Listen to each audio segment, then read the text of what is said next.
జూబ్లీహిల్స్ ఉప ఎన్నికల నేపథ్యంలో ఎమ్మెల్సీ తక్కెలపల్లి రవీంద్రరావు ఇంట్లో ఫ్లయింగ్ స్క్వాడ్ సోదాలు నిర్వహించారు. సోదాల్లో ఎలాంటి నగదు లభించలేదని పంచనామా ఇచ్చినట్లు ఎమ్మెల్సీ తెలిపారు.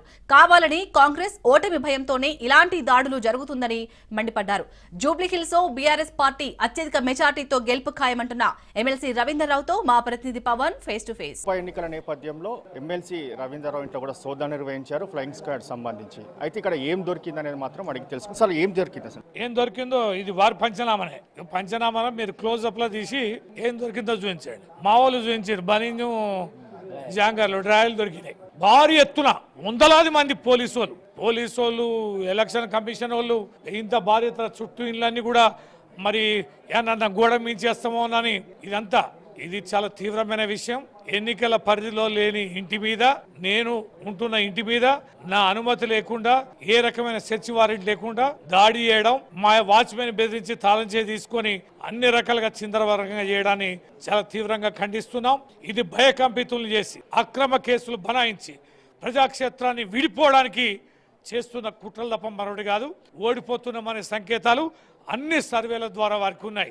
ఏ రకంగానైనా గెలవాలని నిన్న సాయంత్రం గౌరవ ముఖ్యమంత్రి గారు, గౌరవ వాళ్ళ కేబినెట్ మంత్రులను కూర్చొని పోలీసు అధికారులకి మరి చెప్పి ఈ రకమైన దాడులకు ప్రయత్నం చేస్తున్నారు. మా పార్టీ క్యాడర్ మీద, మా పార్టీ ఏజెంట్ల మీద, మా పార్టీ బూత్ కమిటీ కన్వీనర్ల మీద కూడా దాడులు చేస్తున్నారు.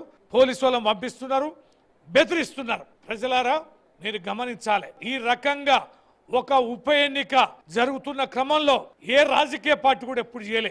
మేము కూడా చాలా ఉప ఎన్నికలు చేసాం అధికారంలో ఉండగా, కానీ దుర్వినియోగం ఎప్పుడు చేయలే. ఎన్నికల కమిషన్ కూడా చాలా బాధ్యతారాహిత్యంగా వ్యవహరిస్తుంది. ఎన్ని కంప్లైంట్లు ఇచ్చినా చర్యలు తీసుకోవడాలే.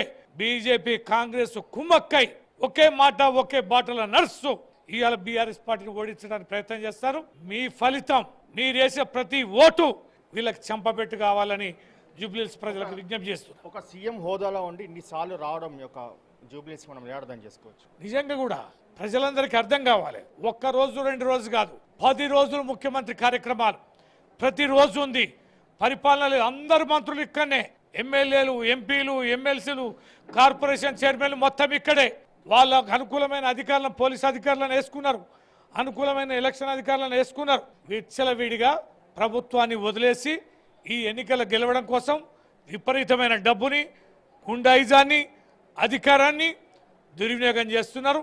రాష్ట్రంలో ఎన్నో సమస్యలు ఉన్నాయి. వరదలు ఉన్నాయి, వర్షాలు ఉన్నాయి, పంట నష్టాలు జరుగుతున్నాయి, డెంగ్యూ ఫీవర్ ఉంది, చాలా ప్రజలు రోగాల బారిన ఉన్నారు.